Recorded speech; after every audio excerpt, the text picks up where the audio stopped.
책은 시대를 비추고 또 내일을 열어가는 힘이죠. 그 책과 국회가 만나는 특별한 자리, 국회 책마당 장예원입니다. 오늘도 두 분과 함께 할게요. 네, 안녕하세요. 국회 책마당에서 장예원 씨의 좌뇌를 맡고 있는 김길입니다. 네, 안녕하세요. 국회 책마당에서 장예원 씨 우뇌를 맡고 있는 박혜진입니다. 오프닝부터 저를 조롱하는 이런 멘트들 아주 마음에 들었습니다. 네. 아니, 두 분은 우리가 하루에 하는 선택이 어느 정도 되는지 아세요?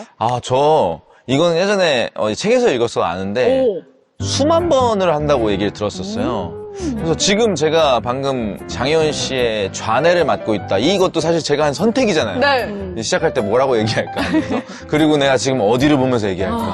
뭐 하루에 하는 선택들이 엄청나게 많다고 들었습니다. 맞네요. 그건 책을 안 봐도 알 것 같은데. 지금 그 말도 고민하고 선택해서 한 말이잖아요. 무슨 말을 할지 선택한 네. 거잖아요. 네, 아니, 저도 고민을 하고 선택을 하는데 아침부터 하는 것 같아요. 저는 그 알람 맞출 때 5분 단위로 해놓거든요. 저도요. 울릴 때마다 일어나야 될지 말아야 될지를 선택하는 것 같고 일어나서도 이 옷을 입을지 저 옷을 입을지 그러니까 아침부터 잠 들 때까지 선택인 것 같아요. 진짜 선택의 연속인 것 같습니다. 네. 사실 우리가 하는 이 수많은 고민들이 결국은 다 내 맘대로 좀 결정을 하는 거잖아요. 네, 그렇죠. 뭐 누가 너 그거 먹지 마, 너 이거 입어야 돼, 뭐 이렇게 늘상 얘기해 주는 건 아니니까요. 그렇죠. 그러니까 그냥 당연하다고 생각했는데 사실은 엄청난 권한이 주어진 것이기도 한 것 같아요. 근데 사실 이 모든 것들 막 웃고 떠들고 먹고 놀고 이런 거 다 우리가 마음껏 편하게 할 수 있는 이유 네. 왜인지 아세요? 뭐 때문에 우리가 이렇게 할 수 있을까요? 바로 헌법 덕분입니다. 진짜 헌법이 없으면 이렇게 할 수가 없습니다, 여러분. 그래서 오늘 너무나 당연한 선택을 가능하게 해주는 우리의 기본적인 약속이죠. 헌법에 대해서 이야기 나눠보도록 하겠습니다. 책으로 만나는 헌법 지금 시작하겠습니다.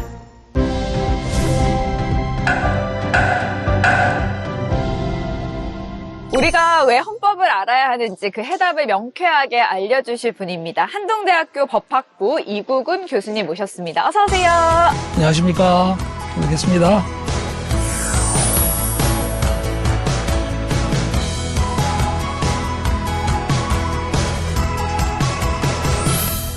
교수님, 저희 카메라 보고 인사 부탁드릴게요.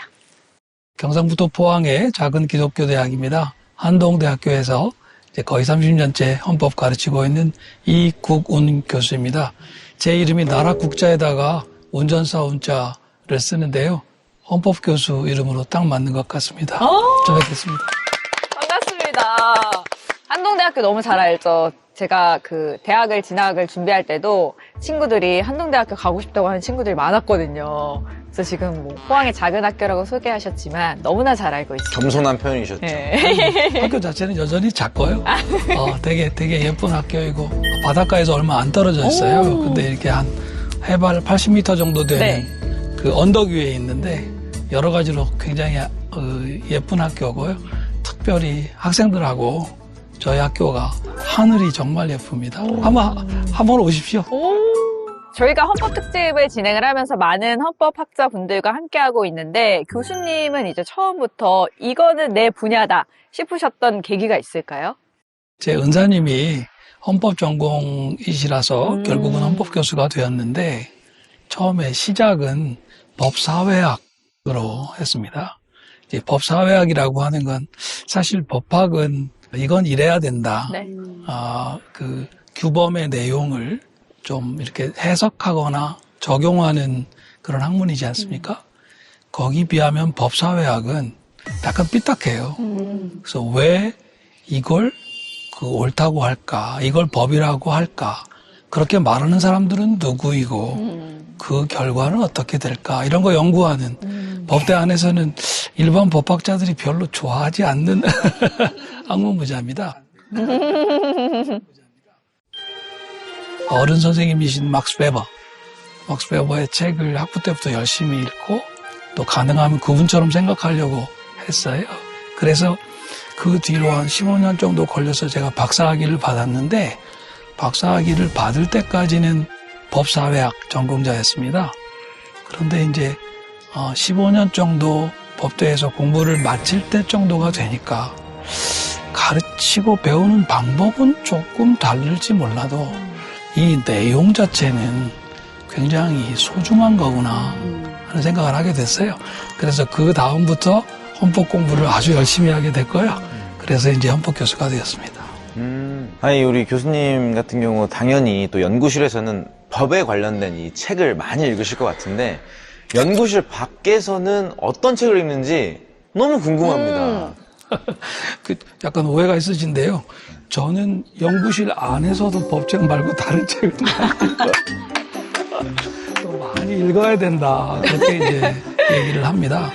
특별히 지금 헌법은 그 다른 뭐 민법, 형법, 상법 하는 법들이 있고요. 그 법들이 왜 옳은가, 또 그 법들이 왜 효력을 가지게 되는가를 설명하는 이 헌법이란 말이 헌자도 법자고 법자도 법자라서 법의 법이란 뜻이에요. 그래서 법체계 전체를 이렇게 보듬고 있는 그런 법이거든요.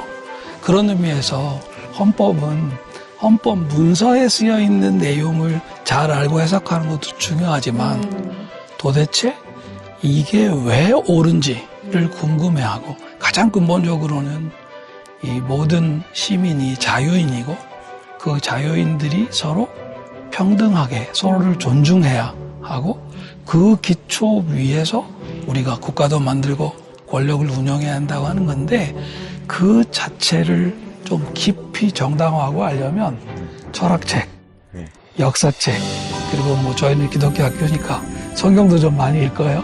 그렇게 해야 된다 생각을 갖고 있습니다. 이국은 교수님과 함께 오늘 책으로 만나는 헌법 이야기 나눠볼 책은 교수님께서 직접 쓰신 헌법의 주어는 무엇인가입니다. 교수님 책 얘기하기 전에 이 책에 대해서 짤막하게 좀 소개해 주실까요? 그동안 제가 뭐 책을 그렇게 많이는 쓰지는 않았는데요. 그동안에 쓴 책 중에는 좀 애정이 제일 많다고 할까요? 그렇게 생각이 듭니다. 왜냐하면 아주 직접적인 계기가 되었던 것은 2016년에서 17년 사이에 당시에 박근혜 대통령이 사실 그 국민에게는 전혀 알려지지 않은 비선을 통해 가지고 국민이 박근혜 대통령에게 맡긴 그 권력을 좀 잘못 운영하고 계셨다는 것이 알려졌을 때 우리 국민들이 촛불 집회를 주말마다 광화문에서 다 했지 않습니까? 그 과정을 통해서 큰 어려움 없이 현직 대통령을 탄핵하고 또 새로운 정부를 출범시키고 하는 일이 있었습니다.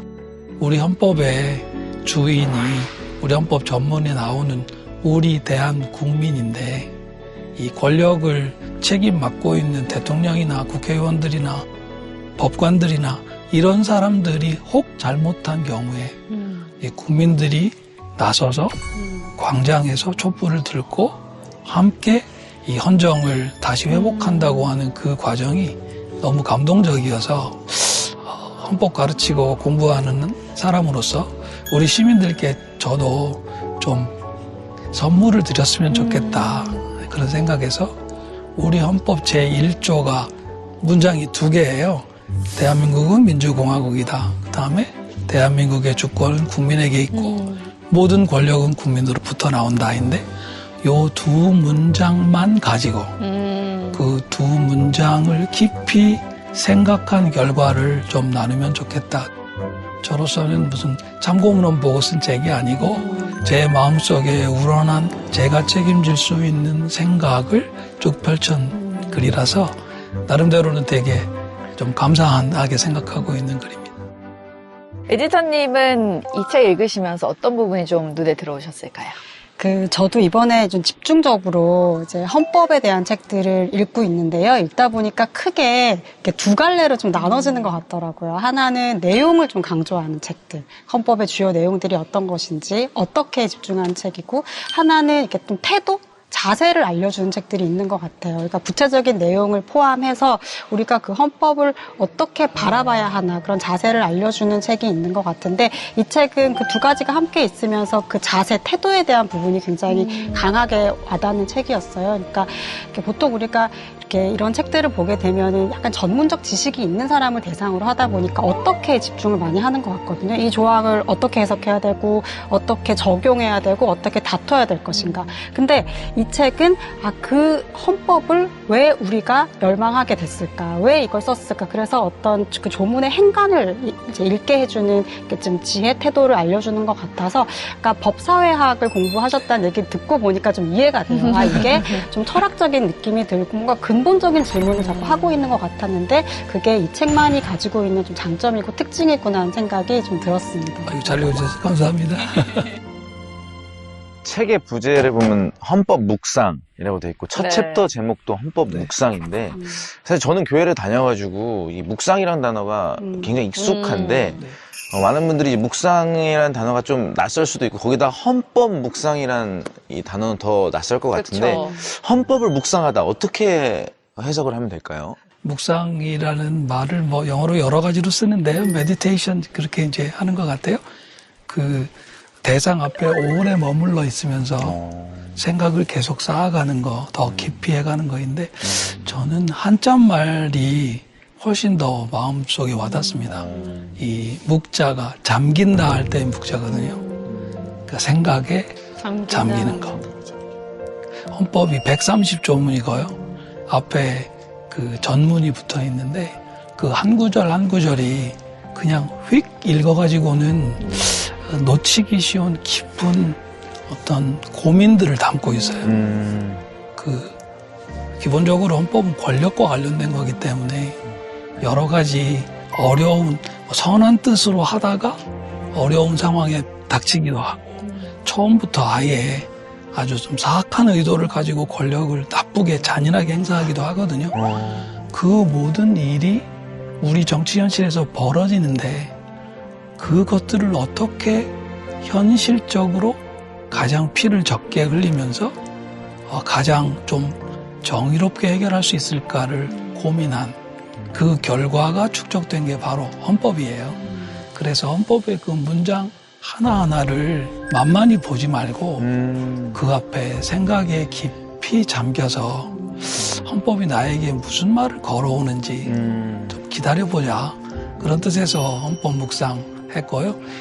다른 법들도 마찬가지지만 우리 헌법, 자유민주주의 헌법은 그렇게 읽을 때 진짜 맛이 난다 그 생각해서 제가 좀 이름을 붙였습니다. 보통 우리는 헌법을 국가가 만든 규칙이라고 생각을 하는데 교수님은 시민들의 공유된 말이라고 표현을 하셨거든요. 이 둘의 차이를 우리가 일상에서 겪는 상황으로 비유한다면 좀 어떻게 볼 수 있을까요? 이 책에서도 한 챕터에서 그 얘기만 조금 더 써봤는데요. 헌법을 노래하는 광경을 제가 보았어요. 네. 사실 맨 처음에 보았던 거는 2008년도에 그 광우병 관련된 집회를 할 때였어요. 근데 저는 이제 포항에 살기 때문에 이 촛불 집회를 한다고 하는 거는 알았는데 참여는 못했어요. 그런데 늦게 서울역에 도착해가지고 어찌어찌 하다가 시청까지 갔는데 그 광장에 이미 촛불 집회는 끝났고 광장에 사람들이 이렇게 시민들이 둘러 앉아가지고 노래를 부르는 광경을 제가 보게 됐어요. 대한민국은 민주공화국이다 이렇게 하는 노래인데 제가 그때 정말 깜짝 놀랐어요. 저도 법대 교수고 학생들이 헌법을 공부해서 시험 봐가지고 합격해야 되고 그러니까 헌법도 법이다. 그래서 법이라는 거는 명령이고 누군가가 선포하는 거고 누군가는 지켜야 되는 거고 그런 약간 그 권력적인 구도에서만 헌법을 오래 생각해 왔는데 광장에 있는 시민들이 서로 어깨를 곁고 대한민국은 민주공 이렇게 이제 그 멜로디나 리듬도 상당히 명랑하더라고요.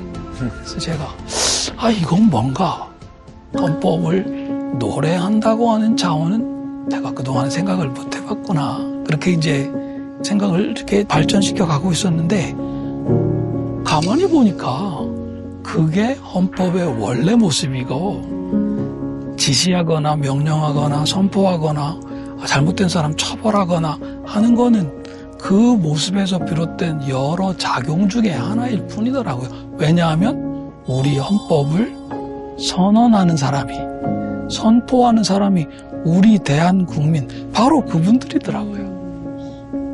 그래서 그 장면 2008년도 가을인 것 같은데요. 어떤 밤 저녁에 그 몇 사람이 헌법 1조 노래 부르는 것을 지나가면서 봤던 그 광경을 저는 매우 감격적으로 생각해가지고 이제 결국 책까지 쓰게 됐네요. 사람들이 광장에서 많이 노래로 부르는 그 헌법 1조를 제가 한번 읽어보겠습니다. 대한민국 헌법 1조는 두 문장으로 되어 있다. 대한민국은 민주공화국이다. 대한민국의 주권은 국민에게 있고 모든 권력은 국민으로부터 나온다. 깔끔하고 군더더기 없는 멋진 문장이다. 다만 너무 미끈해서 묵상거리로 삼을 만한 실마리가 잘 잡히지 않는 것도 사실이다. 사실은 뭐 저뿐만 아니라 많은 사람들이 헌법 1조 보면은 우리한테 좋은 말이고 딱 정원 명령처럼 이렇게 딱 단호하게 돼 있기 때문에 그냥 받아들이고 외우지, 이 말이 가지고 있는 그 이면, 그 역사 의미에 대해서는 별로 질문해 볼 계기를 못 갖는 것 같아요. 근데 이 부분을 좀 정확하게 진짜 역사적으로 좀 이해를 하려면 어떻게 바라보면 좋을까요? 조금 설명을 드려야 될 것 같아요.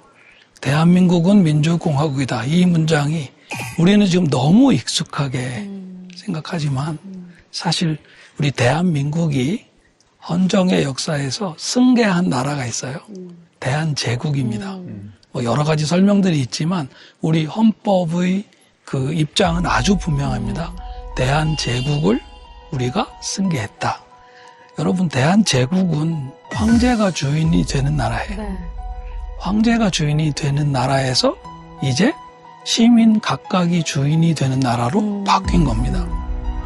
그 1899년에 대한제국이 대한제국의 헌법을 만들었습니다. 그 이름이 대한국 국제라고 하는 것이었어요. 대한국 국제에 대한제국은 전제군주국이다. 대한제국은 전제군주국이다 라고 말하는 사람이 누구냐면 대한제국의 군주였던 고종 황제예요. 근데 이 고종 황제가 돌아가셔서 인산하는 날, 그러니까 상여 나가는 날, 그때 우리 민족대표 33인을 비롯해서 우리 대한국민이 그 헌법을 이젠 거부하고 우리 헌법을 세운 거예요. 고종 황제의 자리에 대한국민이 서고 대한제국은 전제군주국이다 띄우고 대한민국은 민주공화국이다 그렇게 쓴 거예요. 제 생각에는 이 역사가 그렇게 많이 알려져 있지 않은데 이것만 봐도 그 문장의 뒤에 어떠한 맥락이 있는지 좀 쉽게 알 수 있다고 생각하고요. 저는 시민들에게 특강할 때나 학생들에게 가르칠 때 우리 헌법의 주어가 우리 대한국민이니까 우리 대한국민의 관점에서 이 문장을 한번 읽어봐라 그렇게 얘기합니다. 이렇게 합니다. 우리 대한국민이 말한다. 대한민국은 민주공화국이다. 우리 대한국민이 다시 말한다. 대한민국의 주권은 국민에게 있고 모든 권력은 국민으로부터 나온다. 이렇게 읽으면 좀 달라요. 이 문장이 조금씩 이렇게 살아 움직이는 것 같고 그 문장에 내가 책임져야 될 것 같고 되게 그렇거든요. 제가 시민들 특강에서도 자주 하는데요. 맨 처음에 강의 시작할 때 우리 헌법 전문을 이렇게 보여드리면서 한 분에게 좀 읽어보시라고 그렇게 해요. 그런데 대개 10분들 중에 6분, 7분이 하는 실수가 있어요. 유구한 역사와 전통에 빛나는 우리 대한국민은 이렇게 시작되거든요. 그런데 유구한 역사와 전통에 빛나는 우리 대한민국은 그렇게 읽으셔요.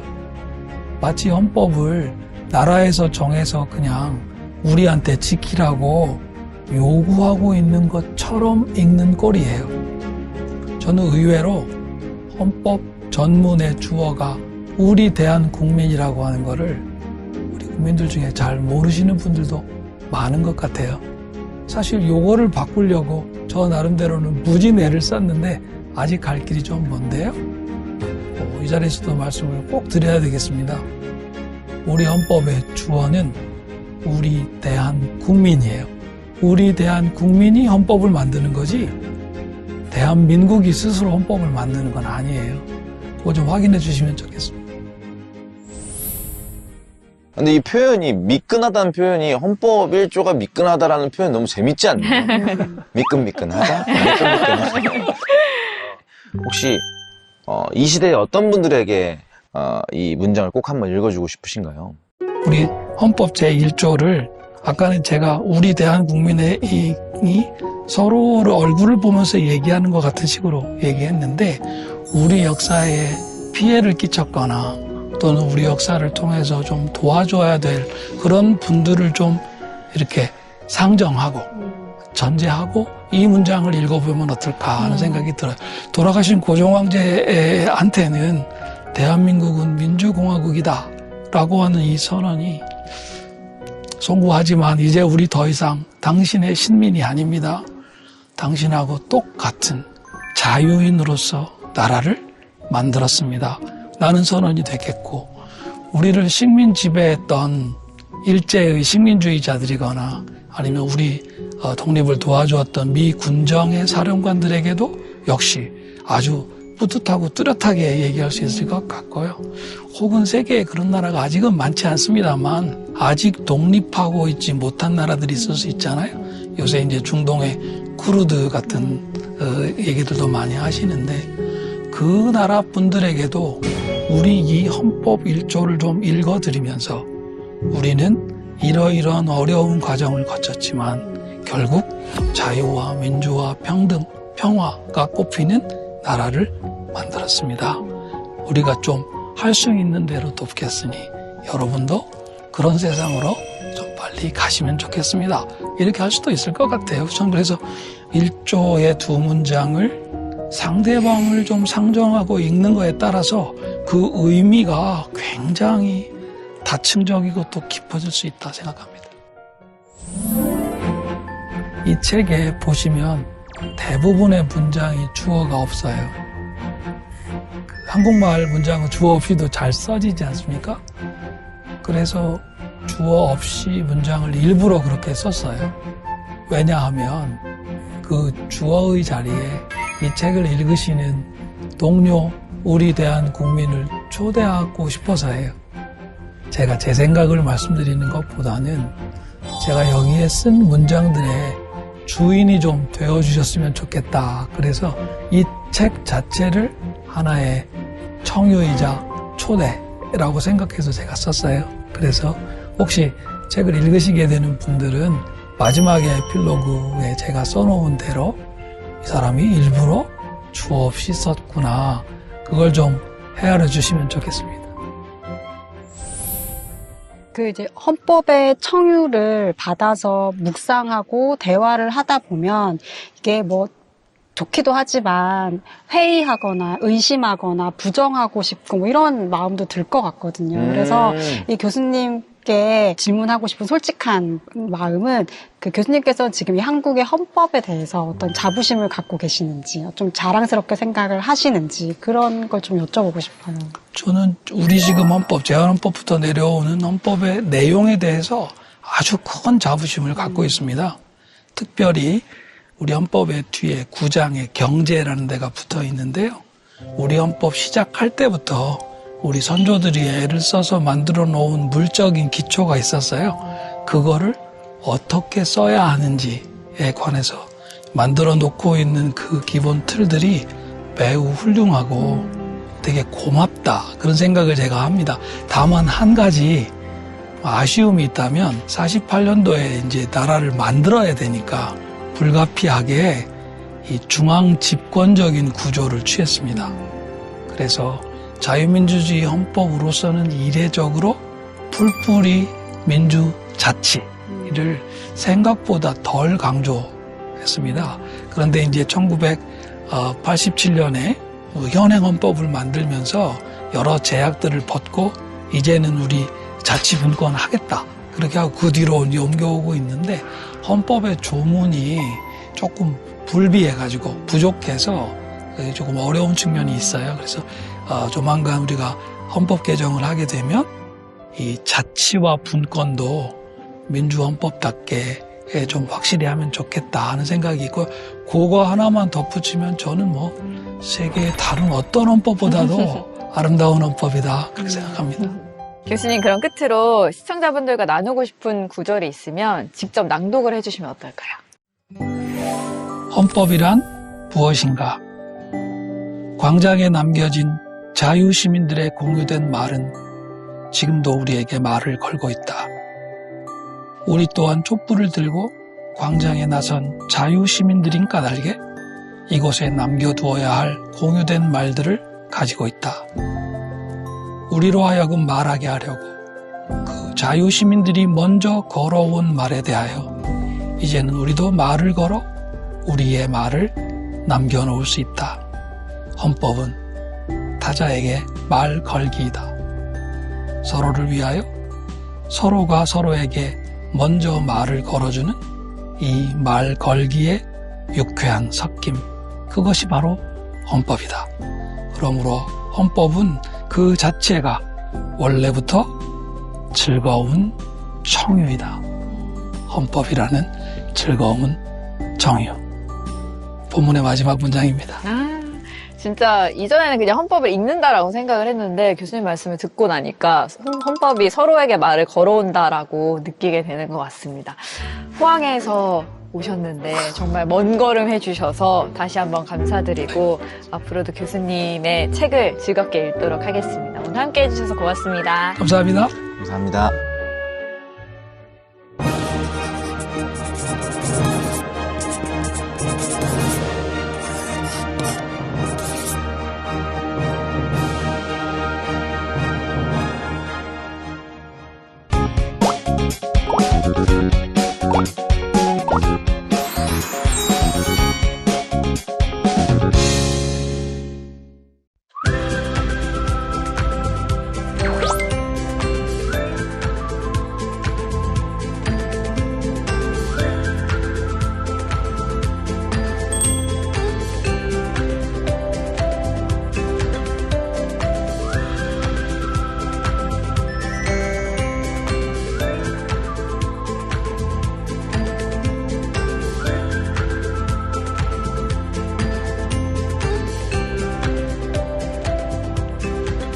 자동차를 좋아하는 분들 혹은 자동차에 관심이 많은 분들이라면 한 번쯤 들어봤을 동네이지 않을까 싶은데요. 특히 중고차로 유명한 동네죠. 장안평역으로 나오면 이 일대가 자동차 이야기로 가득한데요. 여기는 동대문구 장안동입니다.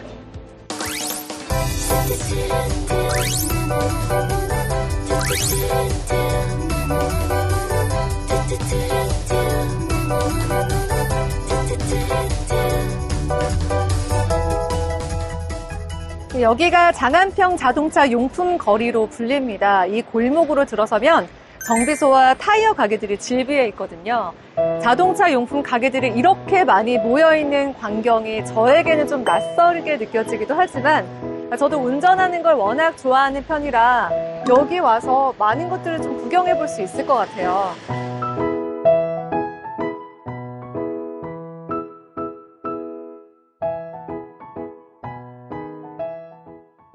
여기에는 커다란 중고차 매매 시장도 있어서 중고차 살 때 꼭 한번 들르는 곳이기도 하죠. 차부터 정비까지 한 번에 다 해결할 수 있는 그런 곳인데요. 와, 정말 자동차 많죠. 너무 재밌는 것 같아요. 이 독특한 동네 분위기와 사랑에 빠진 동네 책방이 있다고 하는데요. 이 장안동에서 활발하게 지역 활동을 이어가고 있는 책방이라고 합니다. 어떤 활동들을 이어가고 있을까요?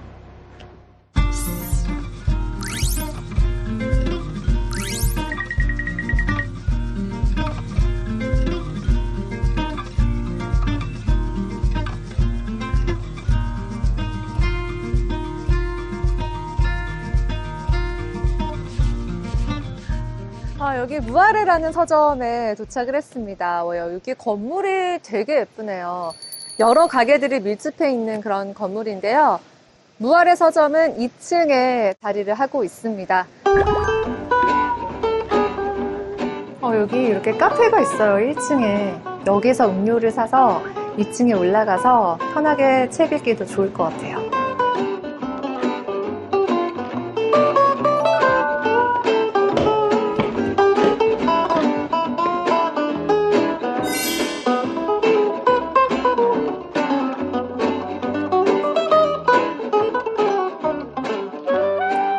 안에 내부가 굉장히 널찍한데요.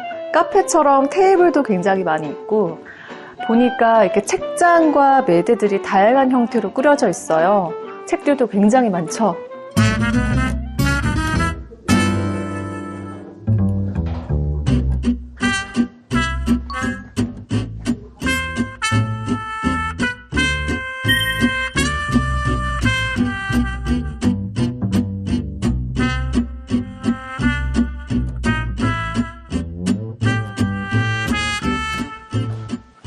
안녕하세요.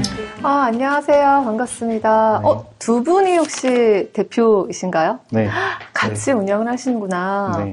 네. 두 분 이제 공동으로 운영을 하시다 보면 취향이 좀 엇갈릴 수 있잖아요. 네. 특별하게 책을 좀 입고하는 기준 이런 것들이 좀 있을 것 같아요. 저희가 공통적으로는 약간 고전이나 이런 것보다는 우리 삶에 직접적으로 영향을 미칠 수 있는 책들을 많이 고르는 것 같아요.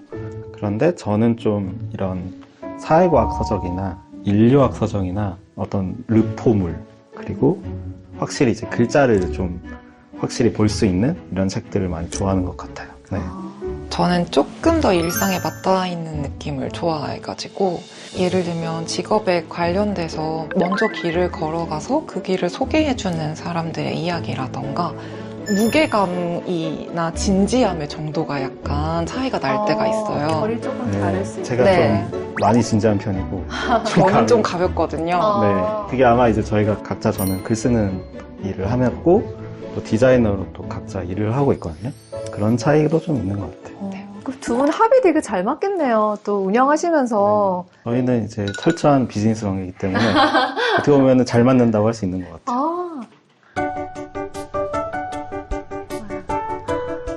여기 책들이 굉장히 많이 있지만 매대나 책장에 어떤 식으로 큐레이션들을 하고 있는지 좀 궁금하거든요. 이 곡선 모양의 책장 위에는 보통 신간들이나 저희가 좀 되게 주목하는 책들 위주로 많이 보여드리고 있고 저쪽에 이제 흰색 좀 긴 책장들이 있는데 저기가 좀 저희가 주요한 테마로 삼고 있는 공간을 소개하는 책들이에요. 그래서 도시나 건축이나 집과 같은 키워드로 책을 두고 있습니다. 그리고 이쪽에는 이제 문학, 논픽션, 뭐 그런 예술 서적들이 이렇게 삥 둘러서 배치가 되어 있어요. 저희가 이 S자 곡선의 책상이 좀 특이하고 네. 아름답잖아요. 이게 저희 서점이 원래 무아레 서점이라는 이름이고 무아레가 프랑스어로 물결문이라는 뜻이라서 이렇게 곡선 모양의 책을 만들었고요. 근데 무아레라는 뜻이 물결문이라는 뜻이지만 사실은 여러 가지 패턴들이 서로 겹쳐질 때 새로운 무늬가 나타나는 현상을 말하는 거였어요. 책방에서 책을 만난다는 행위도 그렇고 또 책을 매개로 해서 다른 사람을 만나는 행위가 각자의 무늬를 가지고 만나서 새로운 무늬가 발생하는 현상이라고 생각을 했기 때문에 그런 의미를 좀 적용을 해보고 싶어서 무아레 서점이라는 이름을 정했습니다. 와, 책만 판매하시는 게 아니라 무언가 좀 사람들과 함께 공유하고 커뮤니티 활동? 네. 이런 것들이 있을 것 같은데 소개를 좀 해주세요. 독서 모임이나 다양한 워크숍 같은 프로그램들을 만들고 있어요. 네, 그 중에서 좀 특성 있는 프로그램은 저희가 둘이 운영하고 있는 게 있는데요.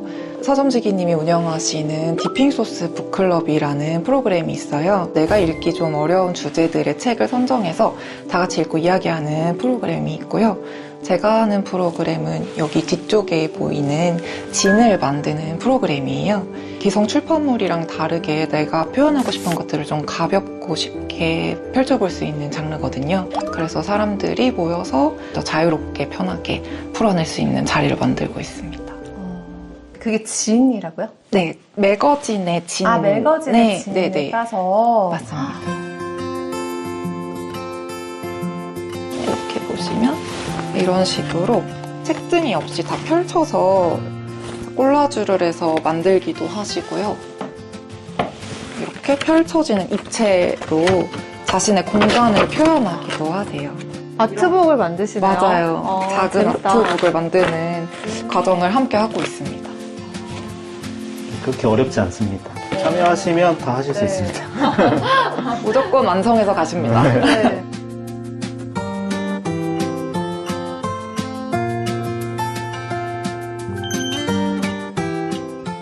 이쪽 코너는 이제 다 공간에 관련된 책들인데요. 이쪽은 서울 혹은 도시에 관련된 책들, 그리고 가운데는 공간과 건축에 관한 책들, 저쪽 끝에는 집에 관한 이야기들을 모은 서가입니다. 공간과 건축. 오. 전국 목욕탕 탐방. 이것도 공간에 그렇죠, 그렇죠. 지금 들어가는 소재네요. 그렇죠, 그렇죠. 재밌다. 네, 그래서 네. 이런 책 같은 경우에는 다방, 전국에 있는 다방을 찾아다니면서 아카이빙을 하시는 이런 책도 있고요. 오. 목욕탕도 있고요. 네. 이런 공간들에 저는 좀 관심이 많아서 많이 소개를 하고 있습니다. 와, 이런 다방책이 있는 건 처음 봐요. 문화적인 공간으로 또 마을의 커뮤니티 공간으로 굉장히 의미가 있는 곳이더라고요. 저는 이제 건축과 관련된 뭔가 되게 심오하고 어려운 책들만 있을 줄 알았는데 여기서 좀 추천하고 싶은 책이 있으세요? 공간과 관련된 뭔가 좀 특별한. 이 책을 한번 추천해 보고 싶습니다. 건축하지 않는 건축가라는 책인데요.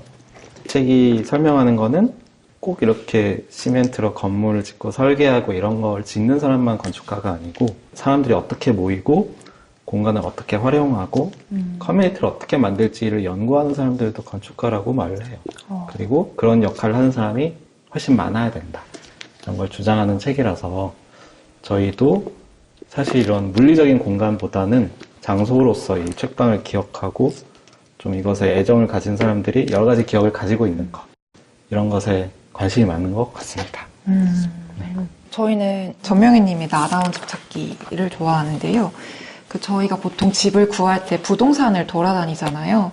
그런데 부동산에 가면 저희가 가진 예산에 맞게만 집을 소개해주고 내 취향이나 원하는 걸 좀 얻기가 어려운 경우가 많은데 이 책 안에는 건축가들이 지은 집들을 매물로 소개해주면서 내가 어떤 취향의 집, 어떤 조건의 집을 원하는지 이런 것들을 좀 파악할 수 있게 도와주는 별집 부동산의 역할에 대한 또 이 집들에 대한 소개를 담고 있어요.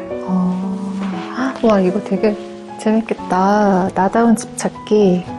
사실은 그 공간도 다 취향이 있다고 생각하거든요. 네. 자기가 편안하게 생각하는 공간이 있고 집에서도 그런 걸 좀 찾아보면 좋을 것 같아요.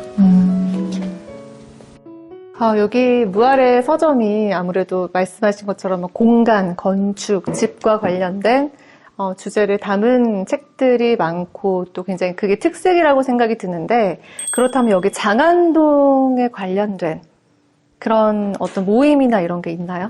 아마 여기 계단 쪽 공간에 보시면 네. 저희가 필름 사진을 동네에 찍어서 전시를 해놓고 있는데요. 그게 이제 저희가 서점 열면서 제일 먼저 연 모임이었거든요. 그때 이제 하면서 많은 걸 알게 됐어요. 이 동네에 대해서. 굉장히 좀 이상하고 낯선, 또 서울에서 보기 어려운 풍경들이 많이 있고, 그게 이 도시가 좀 발전한 역사를 보여주기도 하고, 그런 이 동네에만 있는 독특한 풍경들이 많아서 여러 가지 프로그램들을 해왔는데 올해는 특히 좀 이 장안동이라는 동네를 탐구하는 모임을 열어보려고 기획 중입니다.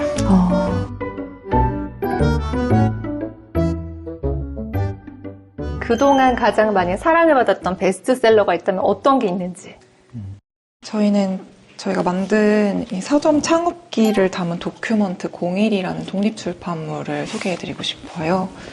이 책이 이제 서점을 준비하시거나 서점 공간에 관심 많으신 분들이 많이 구매해 가신 책이기도 하고요. 아무래도 저희가 공간이나 도시건축 이런 쪽에 대한 북토크라던가 프로그램 진행하다 보니까 관련한 도서들이 베스트셀러로 많이 나간 것 같아요. 와, 근데 되게 멋있네요, 표지가. 네, 제가 서점 열면서 고민했던 거를 다 썼습니다. 이 서점에서만 볼 수 있는 맞습니다. 책이에요. 그죠? 오리지널. 네.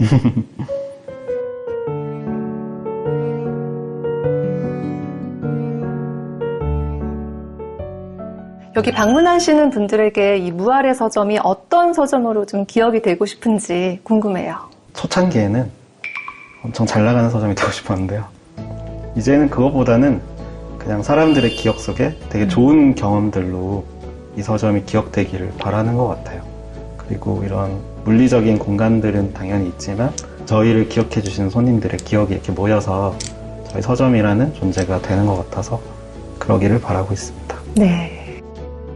책을 구매하는 서점도 좋지만 와서 같이 경험하는 서점이 됐으면 좋겠어요. 그래서 여기서 참여한다는 것은 아예 모르는 사람들이 만나서 새로운 뭔가를 만들어내는 거잖아요. 그래서 그런 경험들이 나를 좀 더 넓혀주기도 하고 몰랐던 나를 발견하게 해주기도 하기 때문에 그런 부분들이 저희 서점에서 많이 이루어졌으면 좋겠습니다. 네.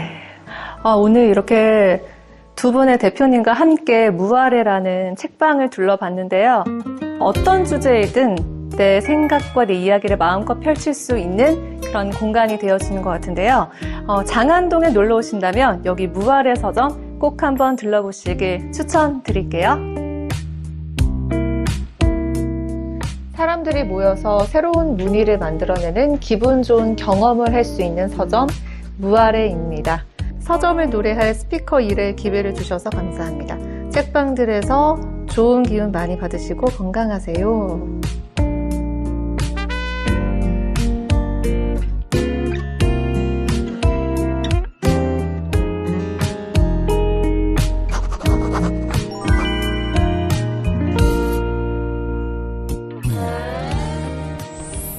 다음 주에 또 어느 동네로 가게 될지 기대 많이 해주세요.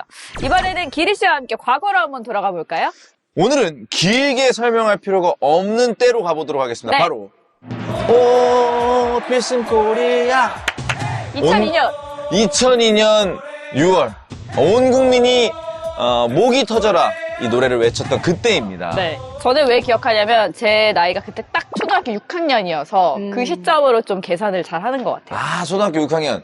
저는 이제 고등학생 때였거든요. 이 목동에 가서 네. 도로를 점령해가지고 오. 막 놀았던 그런 기억이 납니다. 네. 저는 네. 중학생 때였는데 이제 뭐 경기 내용보다도 그때 그 분위기가 지금도 남아 있어요. 다들 빨간색 옷을 엄청 입고 다녔었고 그냥 온 국민의 드레스 코드가 빨간색이었던 것 같아요. 맞아요. 와, 그냥 뭐 모르는 사람이 서로 막 껴안고 부둥 껴안고 막 웃었던 그런 기억이 나요. 박 씨는 절대 그러진 못할 것 같은데 아무리 그런 상황이어도 네, 집에서 혼자 부둥켜 으악 이러면서. 네, 지금도 이어지는 그 응원 문화도 그때 완전히 자리를 잡았고요. 이제는 대한민국을 박자에 맞춰서 외치는 게 너무 당연한 응원 공식이 됐습니다. 지금이랑 좀 다른 건 그때는 같이 본다는 게 너무 당연했었던 것 네. 같아요. 집에서든 거리에서든 또 음식점에서든 같이 보면서 응원하고 울고 웃으면서 봤던 것 같고 그게 경기 이면의 또 다른 재미였던 것 같기도 해요. 네, 맞습니다. 그래서 반응도 같이 터지고 그리고 그때는 또 선수들 이름을 거의 다 외웠어요. 경기 끝나면 다음 시합 때까지 계속해서 그 이야기를 하고요. 그러니까 온 국민이 같은 주제로 얘기하던 정말 흔치 않은 때였던 것 같아요. 왜냐면 요즘은 그런 얘기거리가 사실은 없잖아요. 그렇죠. 거기에 또 아시아 최초로 4강까지 진출을 했으니 지금도 월드컵 얘기가 나오면 아직도 2002년 당시의 태극전사들의 모습들, 그 무용담들 네. 이 언급이 되잖아요. 그래서 오늘은 온 국민이 하나로 연결됐던 그때 2002년 6월로 떠나보도록 하겠습니다. 2002년 6월 사람들에게 많은 사랑을 받던 책 8위는 최영균의 세계가 놀란 히딩크의 힘입니다. 이 책은요 당시 대표팀이 보여준 체력, 조직력 그리고 선수 기용 방식까지 예전과 비해 무엇이 왜 달라졌는지 분석을 하면서 히딩크식 리더십이 과연 무엇이었는지를 정리한 책입니다. 사실 당시 반응은 극과 극이었어요. 네. 이 월드컵 직전까지만 해도 프랑스한테 5대0으로 지면서 붙은 별명이 5대0 감독이었거든요. 경질 논란까지 있었고요. 그 당시에 히딩크 감독이 세계를 놀라게 하겠다라고 얘기를 했을 때 믿지 않는 사람들도 많았거든요. 그때는 허풍이다 이런 이제 비아냥도 있었던 것 같은데 히딩크가 그게 허풍이 아니라 진짜다라는 걸 스스로 증명해 보였던 거죠. 특히 박지성, 이영표처럼 당시에는 국민들이 잘 몰랐었던 신예 선수들을 발굴을 했고 또 이 선수들이 너무 잘해서 정말 그 히딩크의 안목과 그 방식이 정말 옳았다라는 거를 이제 입증을 했었죠. 이게 한국 사회에 굉장히 신선한 그리고 긍정적인 반응, 충격을 줬던 것 같아요. 우리는 사실 학연 지연에 굉장히 지쳐 있었는데 히딩크 감독은 이 선수가 어디 학교 출신인지 동네가 어딘지 그런 걸 전혀 안 보고 그저 실력, 오직 실력만 본다는 원칙을 세웠고 그게 이 책 핵심 키워드인 파괴적 혁신으로 연결이 된 겁니다. 정말 그 당시 히딩크 열풍이 대단했었는데 축구책이 아니라 거의 뭐 자기개발서 혹은 경영서로 볼 수 있겠네요. 네, 이 축구에 관심 없던 사람들까지 이 책을 보게 만든 이유가 바로 그겁니다. 우리 회사 부장님도 히딩크 같았으면 좋겠다. 이런 심리가 베스트셀러를 만들었다고 봅니다. 앞에서 이 히딩크 리더십으로 조직의 화합을 배웠다면 이번엔 훨씬 더 풀기 어려운 숙제입니다. 인류 최대의 난제, 바로 남녀관계에 대한 책인데요.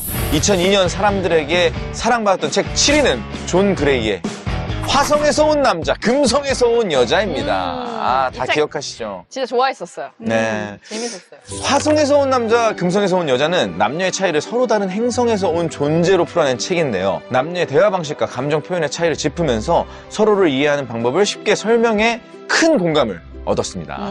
그래서 막 서로 다른 남녀의 경우 뭐 화성에서 왔다, 금성에서 왔다 이런 식으로 표현을 했던 것 같은데 요즘은 뭐라고 얘기할까요? 요즘은 사실 뭐 T냐 F냐가 크게 많이 쓰는 이 언어인 것 같은데 그때는 행성으로 나눴다면 이후에는 뭐 혈액형으로 나누고 지금은 알파벳 4글자 뭐 네. MBTI로 나누고 있는 셈인데 본질은 같다고 봅니다. 상대가 나랑 다르다는 걸 인정하고 받아들이는 거. 근데 이 당시에는 왜 수많은 행성 가운데 화성과 금성 이렇게 두 개를 콕 집어서 얘기했을까요? 이제 그리스 로마 신화를 보면 화성이 전쟁의 신이고 금성이 이제 비너스 사랑의 신이었고 점성술에서도 오랜 시간 동안 화성은 남성성을 상징했고 금성은 여성성을 상징했었어요. 그러니까 이게 직관적으로 확 대비가 되는 이미지이기 때문에 이렇게 제목을 썼던 것 같고 그래서 우리가 듣자마자 완전히 다르다라는 생각을 갖게 되잖아요. 그러니까 이해가 빠르죠. 그래서 책 내용도 보면 하나에서 10가지 전부 다 다르다는 것에 초점이 맞춰져 있습니다.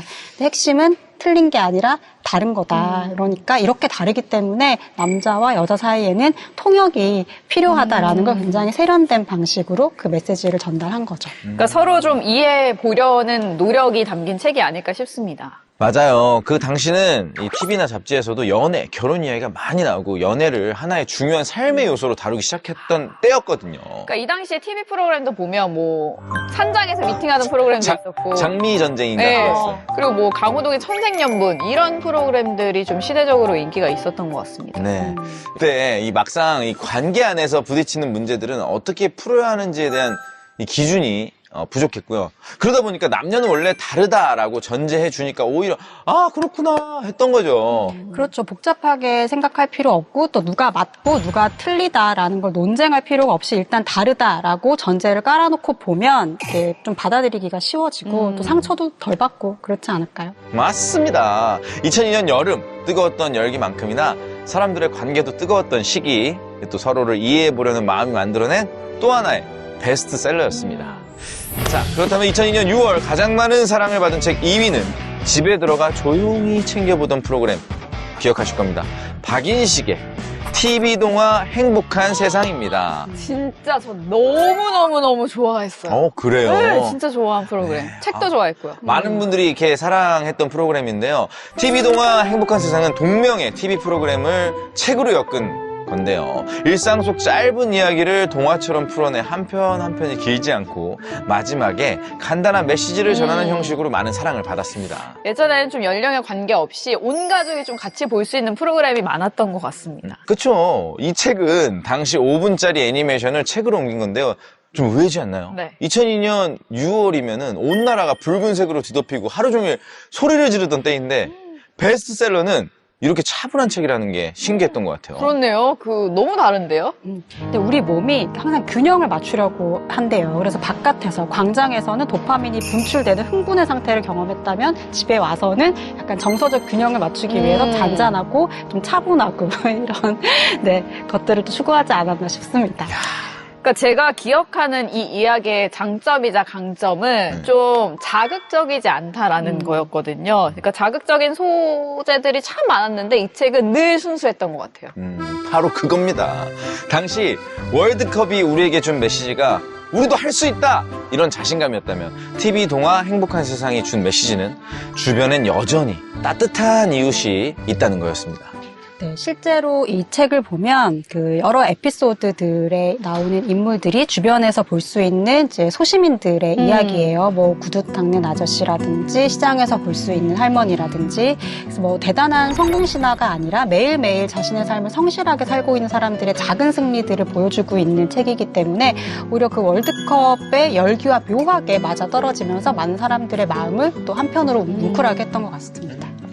2002년 6월은 어느 때보다 뜨거웠지만 우리 국민들이 가장 순수하고 또 열정적인 마음을 공유했던 시기이기도 했습니다. 지금까지 2002년 6월 독자들에게 사랑받은 베스트셀러를 알아봤습니다. 다음 주는 또 어느 시절의 책을 만나게 될지 기대해주세요. 우리 작가님들 굉장히 고생하시거든요. 지금까지 김기리의 그때 그 책이었습니다.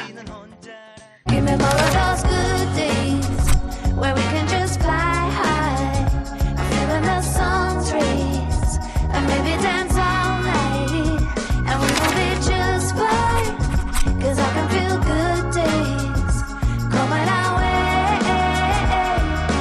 Hey, hey, good, good days. Hey, good days. Do you feel the weight of the whole damn world is coming down? You got strong shoulders, but you shrug it off, 'cause now's not the time. You can feel a little change, it's coming in the air. Good days are coming, it's only. 다음 주에 더 재밌는 책 이야기로 돌아오겠습니다. 책에 있어 행복한 시간. 책으로 우리 삶의 방향을 결정해주는 시간. 국회 책마당. 다음 시간에 또 만나요.